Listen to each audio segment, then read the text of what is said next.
Salut tout le monde, bienvenue sur ma chaîne. Voici donc la deuxième partie du processus du premier appartement. Si vous n'avez pas encore regardé la première partie, allez regarder, après vous reviendrez. Donc c'est parti pour cette deuxième partie. Après toutes ces questions, j'ai décidé de signer le bail. Oui, malgré tout, malgré que la visite s'est faite en ligne, qu'en ligne, on ne peut pas tout voir, malheureusement, mais c'était comme ça. Donc, j'ai pris un loyer 3,5 qui me coûte présentement 845 par mois, sans électricité, sans chauffage. Sans Internet. C'est pour cette raison qu'il faut que vous y preniez en avance pour trouver un loyer qui convient à votre budget que vous vous êtes fait au départ. Moi, je ne voulais pas payer un appartement au-delà de 900 $ pour moi toute seule. C'était beaucoup trop.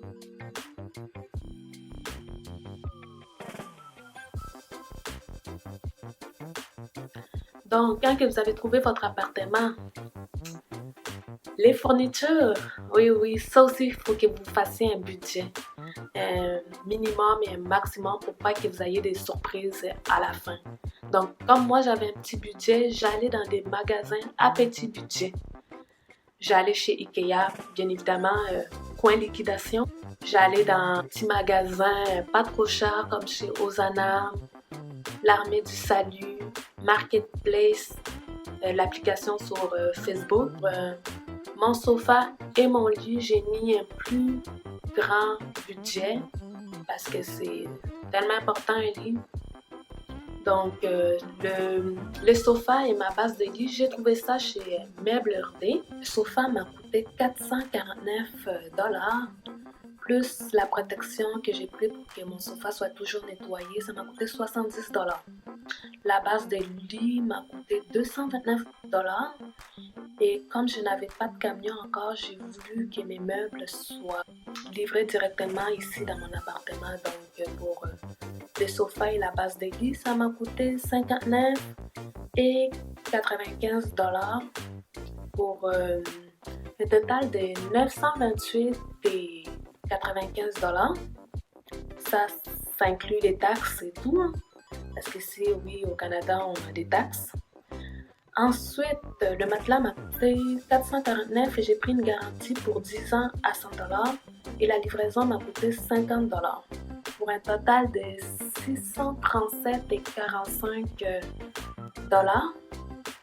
Et si on met le total complet, c'est 1566 et 38 $. Donc oui, il faut que vous mettez un budget énorme pour votre fourniture. Tout le reste, comme je vous ai dit précédemment, j'étais dans des magasins à petit budget. Donc ça m'a beaucoup aidé. Moi, j'ai été chanceuse, le frigidaire, laveuse, sécheuse et les fours étaient inclus dans l'appartement. Donc je n'avais pas à acheter tout ça. Mettez environ 3500 pour toute votre fourniture, dépendamment de ce qui est inclus dans l'appartement. Comment j'ai fait pour déménager? C'était un peu compliqué parce que je voulais pas des déménageurs, j'avais pas de budget pour ça. Du coup, je me disais, si je prends plusieurs autos, celle de maman, je loue et je prends une autre voiture, mais là, ça commençait à faire cher en essence. Donc, je pouvais pas aller avec ça. Là, je me suis dit, mais mon oncle, un petit van comme ça, mais les gars, j'avais trop d'articles. Donc, j'ai commencé à désespérer un peu. Je me suis dit, bon, je devrais peut-être chercher une petite fourgonnette. Comme ça, tout peut rentrer et je n'aurais qu'à faire juste un aller, sans faire des allers-retours par-ci, par-là. Non. Québec, Montréal, Montréal, Québec, Québec, Montréal et encore et ainsi de suite. Et ça finit plus le déménagement. Non. Donc, j'ai commencé à chercher des petits fourgonnettes à prix abordable et j'ai pu mettre tout mon stuff dans ça. C'est prix abordable, mais je vous le dirai dans une autre vidéo là. J'ai rendu à Montréal, c'était bien. La journée de mon déménagement, c'était où mes meubles étaient censés arriver également. L'autoroute, ma mère était là, t'es sûre que l'appartement est correct? C'était quand même une visite en ligne et tout. Peut-être qu'il y a plein de punaises ou l'appartement est tout petit et tu peux pas rentrer tous tes articles dedans. J'ai là, maman, là, tu m'aides pas, hein? Ouais, mais on ne sait jamais, là, hein? Peut-être que le propriétaire, là, il est pas bien dans sa tête ou... Finalement, quand on est arrivé, c'était correct. Hein? On a enlevé tout mon stock de la fourgonnette pour le mettre dans l'appartement et on a attendu pour que mes meubles arrivent également. Donc, moi, j'avais une notification où ce que je pouvais voir aussi où sont rendus les livreurs, les camionneurs pour mes articles. Donc, je vois la notification, je regarde, le camion est juste là, je le vois devant moi. Et finalement, je vois que les camionneurs restent un peu longtemps dans le camion. Là, il y en a un qui vient de voir, on n'a pas tes meubles. J'ai fait, c'est une blague. Non, il m'a dit, on n'a pas tes meubles, le magasin nous a pas donné tes articles. Donc là, j'étais furieuse. J'ai appelé le magasin. Qu'est-ce qui se passe là? Mes meubles ne sont pas arrivés. Ils se sont excusés, on est désolé, vos meubles vont arriver demain matin.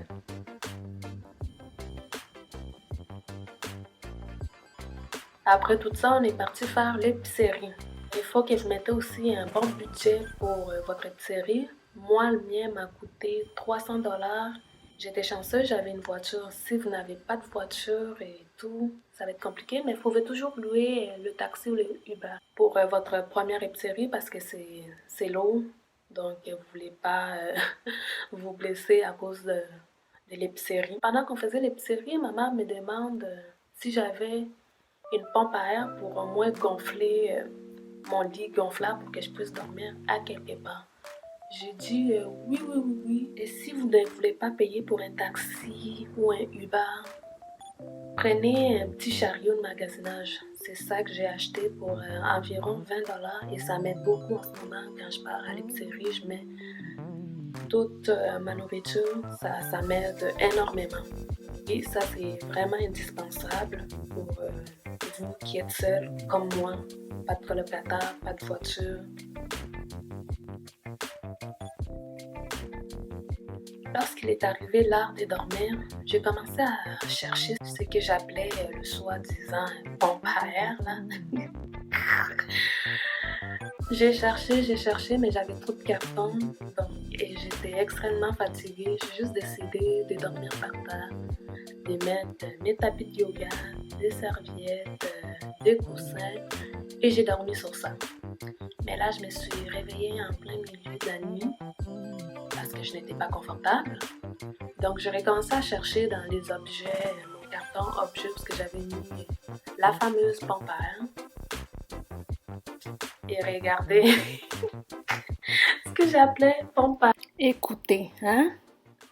C'est pas tout le monde qui est intelligent. Hein? On fait avec les cerveaux que Dieu nous a donnés. Donc, je vous montre. Air. Ça, hein?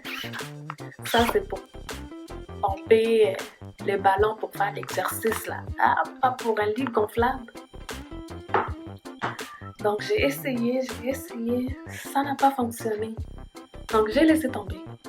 Et j'ai dormi comme ça. Et le lendemain, quand mes meubles sont arrivés, je suis partie directement au Canadian Tire pour aller chercher une pompe à air parce que mon ami venait me rejoindre pour installer tous mes meubles. Donc, je pars au Canadian Tire. C'était rupture de stock. Je pars chez Renault Dopo. Rupture de stock aussi. Donc, j'arrive ici. J'ai contacté mon ami pour qu'elle puisse m'amener ça, mais elle était déjà en route pour venir ici. Donc, c'était mort de chez mort. On a commencé à installer le sofa. On a décidé de commencer à installer le sofa et ensuite faire la base de lit. On croyait que ça allait nous prendre un petit 30 minutes comme ça. Non seulement les minutes passaient, mais les heures ont passé aussi. Et on n'avait même pas fait la moitié du divan. On s'est dit, on va peut-être manger, hein? La nourriture va aider, va nous redonner l'énergie. Finalement, non, après avoir mangé, on était KO. On n'arrivait pas à installer le sofa et on n'avait même pas commencé la base de lit. Oh, c'est horrible. Je vais vous montrer dans une autre vidéo là, comment on a géré ça ou comment on n'a pas géré ça. C'est ce que je devrais dire. Donc, on va dormir. J'ai dormi sur une petite partie du sofa qu'on avait réussi à installer. Mon amie, elle a dormi par terre comme j'avais dormi la nuit précédente. Donc, on se réveille et tout, et on a recommencé l'installation et on voit qu'il y a un défaut sur les sofas. Donc, on décide de laisser tomber ça. Parce que, voilà, ça commençait à être long, là. Et on a commencé la base des lits. Oh, les étapes étaient longues. Très, très, très longues. On n'a pas fini non plus jusqu'à ce que mon ami est parti. Et moi, je pense que ça m'a pris 4 jours. 4 jours installer la base des lits et le sofa.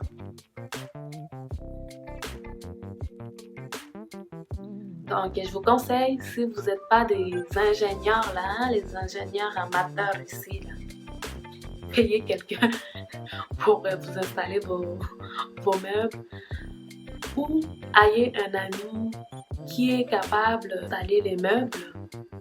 Sinon, dans certains magasins, ils offrent l'option qu'une personne vienne vous installer vos meubles. C'est plus facile comme ça, vous gagnez en temps.